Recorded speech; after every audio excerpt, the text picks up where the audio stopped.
खुलताबाद फुलंब्री जो महामार्ग आहे, या महामार्गावर बघितलं गेलं तर अपघाताचे प्रमाण हे वाढतच चालले होते आणि त्याचं कारण जे होतं ते कारण म्हणजे ज्या रस्त्यावरील ज्या आतमधील भेगा होत्या, या भेगांमुळे अपघाताचं प्रमाण वाढलं होतं आणि यामध्ये अनेकांचा मृत्यू देखील झालेला होता.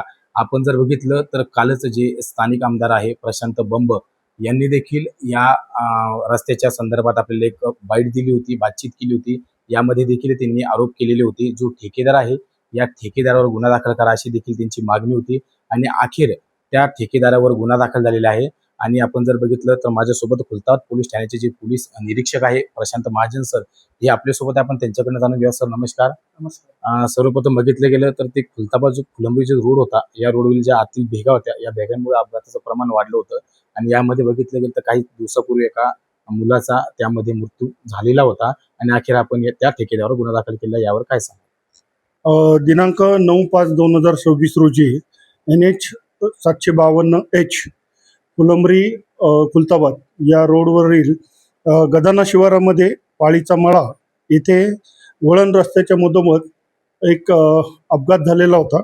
अपघातामध्ये मोटरसायकलचं चाक हे रस्त्याच्या मधील असलेल्या भेगांमध्ये अडकल्याने 2 युवकांचा अपघात झालेला होता. त्यातील एक युवक निखिल अंबादास पवार वय 19 हा मयत झालेला आहे.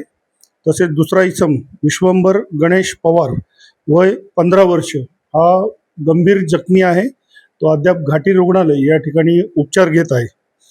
या फुलंब्री खुलताबाद रोडची आम्ही स्वतः समक्ष पाहणी केली. बऱ्याच ठिकाणी त्या ठिकाणी भेगा पडलेल्या आहेत. काल माननीय आमदार महोदयांनी याबद्दल झालेल्या मीटिंगमध्ये सदोष मनुष्यवधाचा गुन्हा दाखल करावा अशी मागणी केली होती आणि त्याप्रमाणे तात्काळ त्याची दखल घेतलेली असून आम्ही फुलंब्री खुलताबाद रोडचे जे कॉन्ट्रॅक्टर आहेत त्यांच्यावर सदोष मनुष्यवधाचा गुन्हा दाखल केलेला आहे. सर, एकीकडे बघितले गेले जे रोडचं काम आहे, यामध्ये बघितलं गेलं तर कामाची गुणवत्ता तपासण्यासाठी आपण कुठल्या विभागाला पाठवलं होतं का रोड? कामाच्या संदर्भात दुरुस्तीच्या संदर्भात आम्ही मुख्य कार्यकारी अभियंता नॅशनल हायवे PWD यांना लेखी पत्रव्यवहार केलेला आहे. या ठिकाणी बऱ्याच ठिकाणी भेगा आहेत, काही ठिकाणी ब्लाइंड टर्न आहेत. त्या ठिकाणी काय उपाययोजना करता येईल तर याबाबतचं एक लेखी पत्र दिलेलं आहे आणि त्याचा पाठपुरावा करत आहोत. त्याची एक प्रत माननीय जिल्हाधिकारी साहेब तसेच पोलीस अधीक्षक साहेब यांनाही दिलेली आहे. या अपघाताच्या अनुषंगाने आमची फॉरेन्सिकची टीम ही सुद्धा घटनास्थळी आज सकाळी येऊन गेलेली आहे व फॉरेन्सिक टीमने त्यांचे जे काम आहे त्याप्रमाणे त्यांनी काम करून घेतलेलं आहे. जो संबंधित ठेकेदार आहे, या ठेकेदारावर यापूर्वी असे काही तक्रारी प्राप्त आपल्याकडे झाल्या होत्या का? हो, बरेचसे अपघात या मागील 3 ते 4 वर्षामध्ये झालेले आहेत. किरकोळ अपघात आहेत, त्याच्यामध्ये दुचाकीत स्वार गंभीर जखमी किंवा प्राणांतिक पण अपघात झालेले आहेत.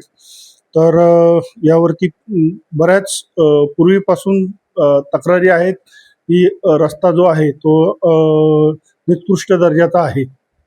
आता बघितलं गेलं तर नागरिकांच्या सुरक्षेसाठी आपण कुठली ठोस पावलं उचलणार आहात? आम्ही आपल्याला मगाशी सांगितलं त्याप्रमाणे नॅशनल हायवेचे जे PWDचे अधिकारी आहेत त्यांच्याशी संपर्क साधून तो रस्ता कसा प्रकारे दुरुस्त करता येईल याबद्दल त्यांना पत्रव्यवहार केलेला आहे आणि त्यांच्याशी प्रत्यक्ष भेट घेऊन सुद्धा त्यांना या रस्त्याचं गंभीर स्वरूप त्यांना सांगून भविष्यात अशा प्रकारचे अपघात होणार नाही याकरता उपाययोजना करण्यासाठी त्यांना सांगण्यात येईल. सर, एक शेवटचा प्रश्न, असं जसं की तुम्ही जो मनुष्यवधाचा गुन्हा ठेकेदारावर केला आहे, यामध्ये आणखी काही आरोपींची नावं येण्याची शक्यता आहे का? आता तपास चालू आहे याच्यामध्ये. जशी नावं येतील पुढे तर त्याच्यामध्ये सुद्धा गुन्हामध्ये त्यांची वाढ होऊ शकते. नक्कीच. हे होते खुलताबाद पोलीस ठाण्याचे पोलीस निरीक्षक महाजन सर यांनी आता सांगितलेलं आहे की जो ठेकेदार आहे, या ठेकेदारावर मनुष्यवादाचा गुन्हा दाखल देखील करण्यात आलेला आहे. नवनवीन घडामोडी पाहण्यासाठी स्टार महाराष्ट्र न्यूजला सबस्क्राईब करा आणि ताज्या बातम्यांचे अपडेट मिळवण्यासाठी बेल आयकॉनला प्रेस करा.